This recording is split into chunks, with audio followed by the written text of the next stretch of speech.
Graças e paz, queridos. Hoje, nosso terceiro estudo sobre princípios para nós estudarmos a palavra de Deus, né? E vamos entender, né, que nós precisamos realmente estar examinando, né, professor, a palavra de Deus com cuidado. Tem uma frase de um autor que me chamou a atenção, que é John Knox, que ele diz assim: nunca temi o diabo, mas temo todas as vezes que subo ao púlpito. Então, é interessante porque vem, né, professor, dentro daquilo que Paulo, ele talvez acho que Knox pensava sobre isso, né, que Paulo fala para Timóteo, né, olha, se apresente realmente como uma pessoa ali, né, como um obreiro aprovado, né, tal, que maneja bem a palavra, né, professor? Porque ele não temia o diabo, mas temia subir ao púlpito. Por quê? Porque a responsabilidade de trazer corretamente a mensagem de Deus não era de falar qualquer coisa, mas trazer corretamente a palavra de Deus. O senhor aí traz uma questão que eu acho muito interessante na vida cristã, e eu tenho essa é uma dificuldade que já veio do meu tempo de estudante, pastor. Quando eu fazia faculdade, eu era muito bom na teoria, mas tinha dificuldade nas aulas práticas. Eu ia sempre melhor na teoria. E eu estou vendo que na vida cristã também, pastor, para mim é mais fácil a teoria do que a prática. Mas essa passagem que o senhor citou aqui, está em 2 Timóteo, capítulo 2, versículo 15, eu vou até lê-la aqui. Está escrito assim lá, quer dizer, é Paulo escrevendo a Timóteo, que era um discípulo dele, era o jovem Timóteo. Paulo já devia estar idoso, né? Então ele dá o seguinte conselho para Timóteo, que vale para nós hoje, né? Ele diz assim: procura apresentar-te a Deus aprovado. Aqui, pastor, eu acho importante, veja bem, se for para você se apresentar num casamento, numa festa, em algum lugar, é fácil, é só você dar uma arrumadinha, uma penteadinha no cabelo, né? Agora, apresentar-te a Deus aprovado, aí é 24 horas, porque Deus é onisciente. Então, esse aprovado aqui a Deus é 24 horas por dia. Quer dizer, não é assim, se preparar para... para algum momento momento só. Né? Então, assim, procura apresentar-te a Deus aprovado como obreiro que não tem do que se envergonhar. Ou seja, você tem que ter uma vida perante Deus. Aí sim, vírgula, que maneja bem a palavra da verdade. Então, aqui eu vejo que as duas coisas, quer dizer, ele valoriza manejar bem, né? Você conhecer a palavra, manejar a palavra, ter intimidade com a palavra, mas é importante o quê? Que a pessoa que maneja essa palavra tenha uma vida condizente com aquilo que ele está aprendendo pela leitura, né? Então, nós precisamos conhecer a palavra, principalmente numa época, pastor, que tem muitas heresias, né? Muitos falsos ensinamentos também. Então, essa é uma razão que eu vejo que é importante a gente conhecer esta palavra. Inclusive, há pouco tempo eu vi uma comparação, era assim, você tem uma nota de $1, você provavelmente já deve ter visto uma nota de $1 na vida, né? No centro dela, assim, tem um senhor de cabelos grisalhos, um cabelo longo, não sei se aquilo é uma peruca, né? Mas aí era assim, tinha a nota de $1 que você... Mas de embaixo já tinha assim uma nota de $1, mas no centro estava o Mickey Mouse, né? E perguntava qual das duas notas é a verdadeira, né? Aí fica fácil, você bate o olho e fala, esse aqui com o Mickey Mouse, só se valer na Disney, né? Então, quer dizer, quando você tem já um conhecimento mínimo da Bíblia, eu entendo assim, pastor, né? Num primeiro relance, você já percebe que ali tem coisas erradas, né? E eu até já tive a seguinte experiência, já vi pregações, não na nossa igreja, né? Mas falando, tem alguma coisa aí que não está batendo. Aí você vai e fala, o cara falou isso, vamos dar uma conferida lá. Aí dá uma de bereano, né, pastor? E aí você verifica. Mas muitas vezes tem na nossa igreja. Mas eu não tive essa experiência aqui. Vamos tirar o corpo fora, não, pastor. Mas eu vejo assim, é importante, né? Você ter um conhecimento mínimo, né? Desta palavra, né? Eu estava vendo um clipe, né? Eu até falei para o Baixar que ele consegue inserir na nossa aula. Nos anos 90 tinha uma banda norueguesa que eu gostava muito, chamado A-ha, né? E eles têm uma música chamada Take On Me, né? E até vocês viram o clipe, né? E assim, tem uma cena que tem uma moça, né? Que ela está assim, com um livro, e de repente sai uma mão do livro que convida ela para entrar no livro, né? Ela dá a mão para aquela mão, aí ela entra dentro da história, né? Então, assim como naquele clipe, né, eu pensei até na palavra de Deus. Então, muitas vezes você tem que fazer uma imersão, né? Lá na academia, onde eu estive e ainda estou, né, há mais de 40 anos, lá no curso de medicina, eles têm a chamada residência, né? Certo. Quer dizer, é um curso de especialização, mas não é aquele tipo de videoconferência que você fica em casa fazendo. A palavra residência, né? Quer dizer, porque o médico vai ser um médico residente, ou seja, ele praticamente vai morar no hospital, ele vai fazer plantões, lá, né? Ou seja, ele tem já a teoria, ele fez o curso de medicina, mas agora ele vai ter que fazer na prática. Então, se ele é pediatra em um hospital infantil, se ele vai ser psiquiatra, ele fica no hospital psiquiátrico. Então, quer dizer, é também uma imersão. Você vai morar dentro do local que você vai aprender. Então, eu vejo que assim como a residência para os médicos, ou esse clipe, né, que eu vi esses dias lá no YouTube, né, com essa banda norueguesa, né, algo parecido acontece aqui, ou seja, é você mergulhar de cabeça, digamos assim, né, fazer uma imersão. Né? E como nós vimos aqui, né, pastor, essa imersão, né, ela vai nos ensinar muito, mas eu vejo também que nós temos que ter consciência de uma coisa: todas as vezes que nós procuramos ler e examinar a palavra de Deus, é o finito tentando compreender o infinito. Eu acho que é importante que nós temos a humildade, já de início, saber. Eu vou aprender muito, mas eu não vou aprender tudo. Pelo menos nessa vida aqui, nós não vamos conseguir aprender tudo. Porque Deus é infinito e nós somos finitos. Com certeza, professor. Uma das coisas, né, que a gente precisa ter, até ontem eu comentava no grupo, né, que nós estávamos reunidos, que na igreja nós não temos veteranos. Porque isso é perigoso. O que nós temos somos todos aprendizes. O pastor é aprendiz, os ministérios, líderes de ministérios são aprendizes, a clã é aprendiz, todos nós somos aprendizes do Senhor, todos nós somos discípulos, aqueles que estão aqui para aprender do Senhor. Porque a partir do momento, né, que eu perco essa humildade e achar que eu já sei, porque eu tenho familiaridade, que eu conheço o salmo tal, a palavra tal, eu sei o grego daqui, eu sei o hebraico dali.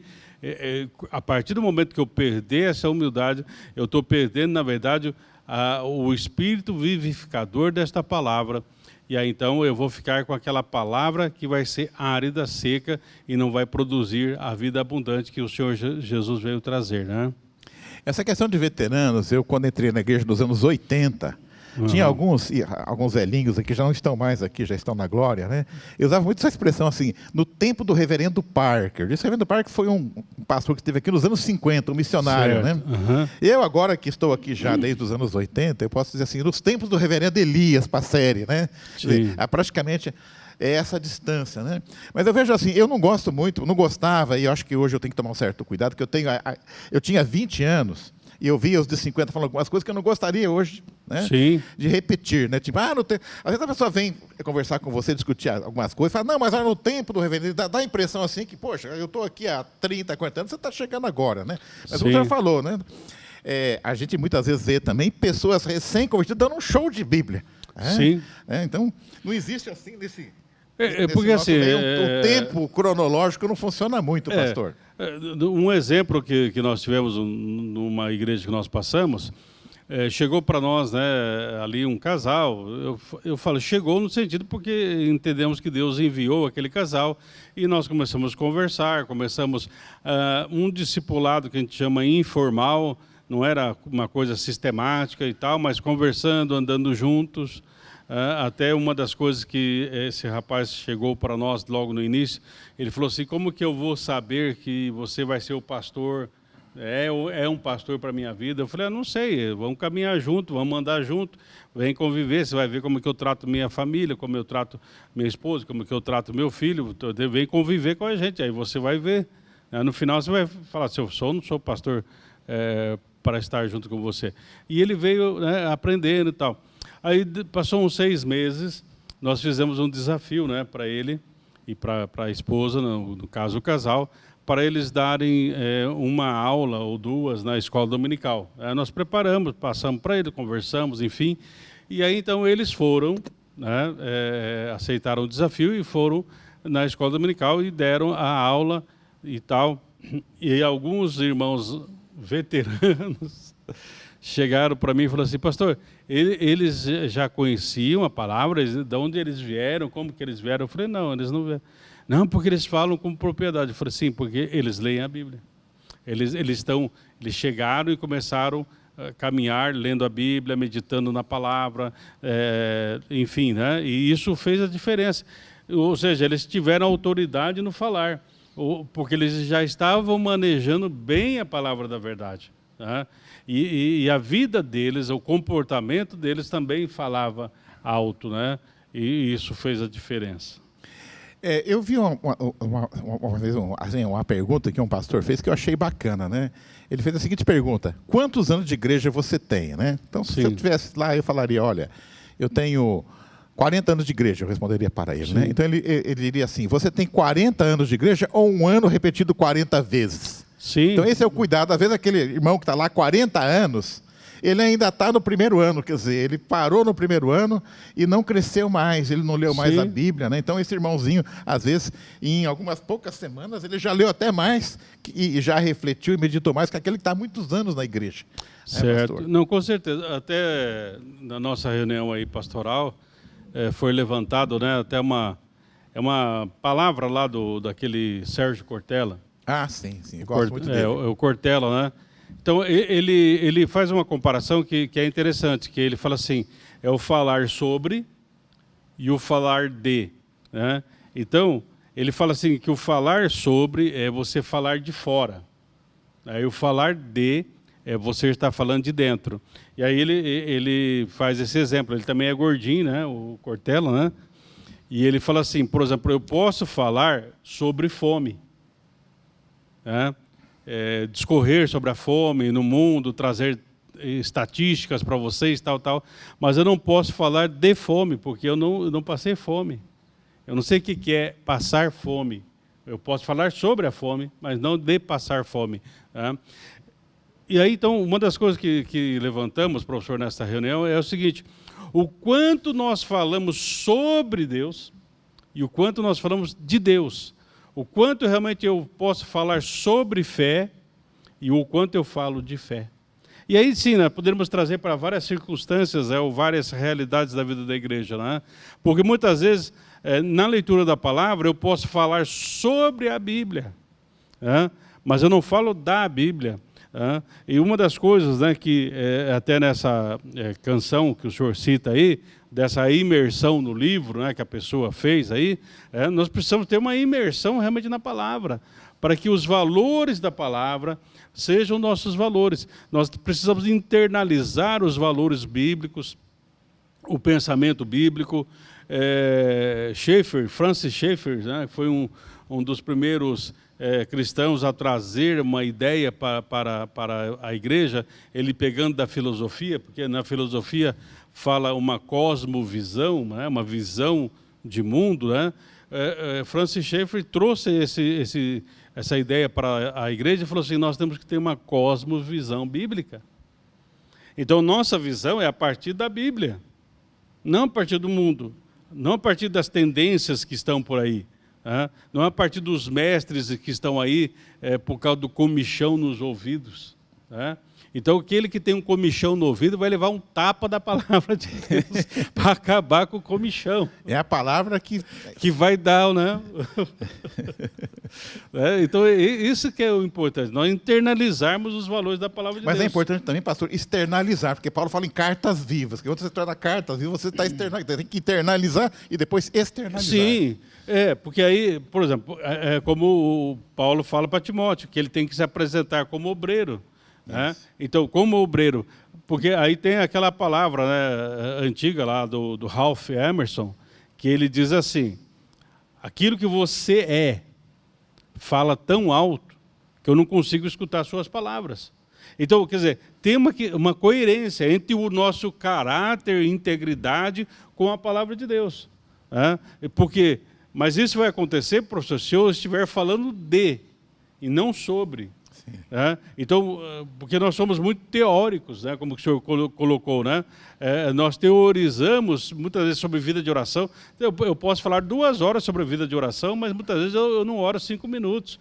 Eu posso falar 10 horas sobre o estudo da palavra e não estudar nem 1 minuto. É isso mesmo. Então, esse é o grande problema. Então, nós temos que trazer a prática, e essa prática vai se reverter realmente numa expressão de vida, como cartas vivas, como o senhor bem disse, né? Pastor, eu estava me lembrando aqui agora, essa questão da teoria e da prática, é uma história do Mahatma Gandhi, que ele era uma espécie de conselheiro, além de político. Sim. E uma senhora levou uma criança lá que era diabética, né? E a criança comia muito doce.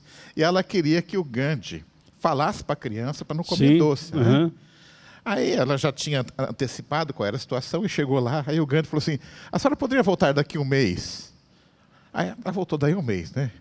Aí chegou lá e ela voltou a apresentar a situação. Aí o Gandhi falou assim, menina, você tem que parar de comer doce. Sim. Aí a mulher ficou irritada com ele, mas falou, peraí, você não falou isso há um mês Demorou atrás? um mês, pai? Ele falou, eu fiquei um mês sem comer doce, né?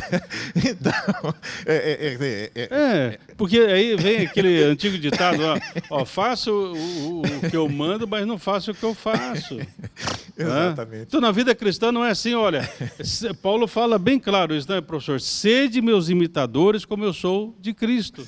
Então, quando eu me pergunto, né, quando eu leio esse texto, eu me pergunto, né, será que eu teria a ousadia de falar para as pessoas que podem ser meus imitadores como eu estou sendo de Cristo? Isso. Nós estamos imitando Cristo mesmo, porque um dos conceitos, né, que muitas vezes talvez o senhor já deve ter ouvido aí na vida da igreja, nessa caminhada, é que muitas vezes as pessoas, por desconhecer a palavra e falar sobre a palavra, dizem assim, professor, não olhe para mim, olhe para Jesus. É mais fácil. Não, mas pera pouco, Cristo vive em mim, vive em você, então vai olhar para onde? Quer dizer, né, vai olhar para a lua? Né? Não, nós somos cartas vivas e Cristo está presente em nós. Mas a partir do momento que eu falo de internalizando os valores, tendo uma cosmovisão bíblica, levando a palavra de Deus a sério. É isso. Bom, basicamente, então, nós temos que estudar a palavra, ler a palavra, examinar a palavra, estudar para fazer uma imersão na palavra. Sim. Mas também, pastor, eu separei alguns textos aqui que seriam orientações para assim, eu chamo de orientações para quem está começando a ler a Bíblia. Algumas armadilhas. Quer dizer, não vou ficar falando aqui do tempo do reverendo Elias, mas a gente já está, assim, caminhamos um pouco mais que boa parte daqueles que nos ouvem. Então, eu separei aqui algumas experiências que eu tive, que o senhor vai compartilhar provavelmente. Eu vou citar até aqui, pastor, é um texto que eu li em um livro, eu vou contar o que eu li, para colocar aqui, então, a primeira orientação aqui que nós passaríamos hoje. A história é a seguinte, eu li um trabalho, na verdade não vou ler, um trabalho. O trabalho foi assim. Eles pegaram um texto que falava sobre pena de morte. Certo. Tá? E esse texto ele foi escrito propositalmente equilibrado. De forma que se você lesse aquele texto, assim, totalmente isento, você falaria, olha, eu não sei aqui, porque aqui tem argumentos a favor e argumentos contra. Eu não consigo concluir. Então, uma pessoa que fizesse uma leitura racional, cuidadosa, não tendenciosa, chegaria a essa conclusão. Aí, esse texto foi colocado para pessoas que já se sabia a posição delas. Tinha uns que eram radicalmente contra e uns que eram radicalmente a favor da pena de morte. Foi dado o mesmo texto, equilibrado. E aí vinha a seguinte pergunta. Após ler esse texto cuidadosamente, como ficou a sua posição em relação à pena de morte? Resultado, os que eram a favor da pena de morte disseram, após ler esse texto, as minhas convicções são muito mais intensas agora. Certo. Os que eram contra falaram a mesma coisa, olha, agora eu ainda sou muito mais contra ainda. O que nos mostra esse trabalho, então? Nós temos uma tendência de ler no texto aquilo que nos interessa, aquilo que nós já queremos, né, ouvir. Essa é a nossa tendência. Né? Aí, pastor, voltamos à caixinha de promessa que nós tivemos aqui em estudos anteriores. Quer dizer, se eu quero realmente só coisa boa, só filé mignon, é a caixinha de promessa. Né? Eu vou pegar aqui a minha caixinha, olha aqui, ó, não nos cansemos de fazer o bem, né? Porque a seu tempo ceifaremos, senão não houvemos desfalecido. Gálatas 6:9. Né? Então, tem uma tradução que é esmorecer. Né? Está um pouco difícil de ler aqui, pastor. Já está até meio desgastado. De tanto se ler as promessas, está até meio desgastado aqui, então já está difícil de ler. Então, ainda bem que a promessa é vivificada pelo Espírito, porque aqui já está apagando. Já. Então, pastor, nós temos então que, assim, ao fazermos esta imersão, digamos assim, nós temos que estar, então, desarmados, né? Porque se eu vou ler a Bíblia e falar, olha, eu tenho um irmão aí que ele é lá de linha calvinista, eu sou arminiano, eu vou ler aqui para refutar ele, que já começou errado já. Não, né? Então eu tenho que...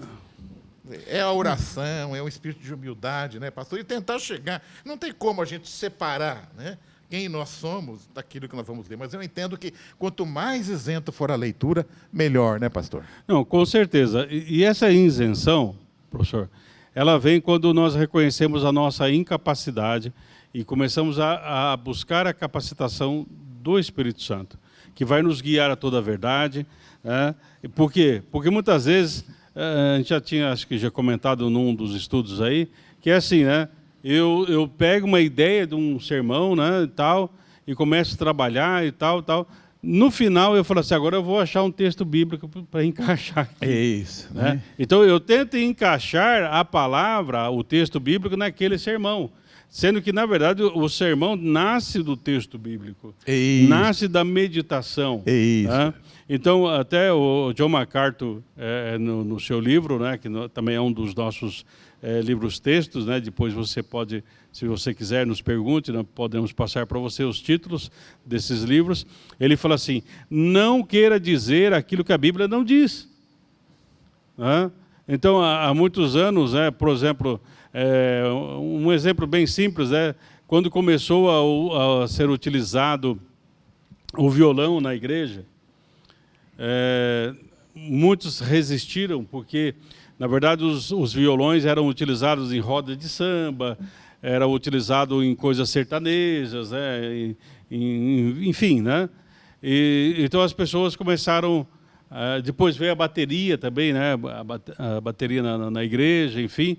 Então as pessoas usavam assim a expressão, Deus não gosta do violão na igreja, Deus não gosta da bateria. Né? Então a gente tem que se perguntar, Deus não gosta ou você que não gosta? Porque muitas vezes a gente tenta para fechar a questão, né? Porque se nós estamos conversando, eu falo assim, mas professor, Deus me disse, Deus falou ao meu coração. Então você vai questionar que Deus falou ao meu coração? Né? A não ser que você seja enfático e fale assim, filho, talvez você teve uma visão ou um sonho, tal, mas que você comeu uma feijoada aí, foi dormir e teve um pesadelo. Né? Então, porque as pessoas já vêm e falam assim, não, porque Deus falou. Pô, então Deus falou, não. Mas vamos ver se esse falar está condizente com o texto bíblico. Voltamos à ideia dos bereanos. Porque as pessoas, não, Deus já me revelou, Deus já me mostrou, mas, espera um pouco, esse seu falar passa pelo crivo da Bíblia? Se não passar, meu irmão, vai orar um pouco mais, vai pensar um pouco mais, refletir um pouco mais, busque pessoas maduras, não veteranos, mas pessoas mais maduras da fé, para te ajudar a caminhar com mais segurança. Né? Pastor, faz tempo que eu não dou um testemunho aqui, eu vou dar um testemunho agora. Não é testemunho, é testemunho, é coisa errada que eu fiz, pastor. Abra o coração. Tá. Há muitos anos atrás, eu entrei numa padaria, e era uma padaria evangélica, estava cheio de versículos para todo lado, tinha lá, no fundo, até livros evangélicos, além dos pães. Então, eu fui comprar um pãozinho lá, e a mulher que estava lá atendendo, ela estava muito irritada. Né? Falou, você me desculpe, eu estou nervosa aqui, porque o marido hoje não está me ajudando, ele foi jogar bola e me largou aqui. Né? Aí, eu, como um bom cristão, né? Eu peguei lá Efésios 5, 22 a 24, né? Eu sabia de cor naquele dia, eu falei assim, vós, mulheres, sujeitai-vos a vossos maridos, como o Senhor, porque o marido é a cabeça da mulher, como também Cristo é a cabeça da igreja, sendo ele próprio o salvador do corpo. De sorte que assim como a igreja está sujeita a Cristo, assim também as mulheres sejam em tudo sujeitas aos maridos. Falei isso aqui para ela de cor, pastor. Sim, sim. Quer dizer, 100% bíblico, né, pastor? Certo. Deixei ela um pouquinho mais e ela não falou nada, me deu o troco, eu vi que ela não gostou, né? Mas o que ficou faltando, né? Quer dizer, essa aqui é a parte que o clube do Bolinha lê, né? Sim. Mas tem que ler, quer dizer, depois eu li do 22 ao 24, mas continua no 25, né? Sim. E no 25 vai dizer assim, a parte do 25, vós, marido, amai vossas mulheres, como também Cristo amou a igreja, e assim mesmo se entregou por ela, para santificar, purificando-a com a lavagem da água pela palavra, para apresentar a si mesmo igreja gloriosa, sem mácula, sem ruga, nem coisa semelhante, mas santa e irrepreensível. Assim devem ser os maridos, amar as suas próprias mulheres, como a seus próprios corpos. Quem ama sua mulher, ama-se a si mesmo. Ou seja, a nossa responsabilidade como marido é muito maior, quer dizer, né? Amar como a Cristo quer dizer ser crucificado por ela. Sim. Né? Então, quer dizer, eu errei, reconheço. Né? Você tirou um texto fora do contexto. É o que o Satanás fez lá em Mateus 4. Isso, quer dizer, eu fui aqui. Foi um pouquinho diabólico. Foi um pouquinho. Um pouquinho, pastor.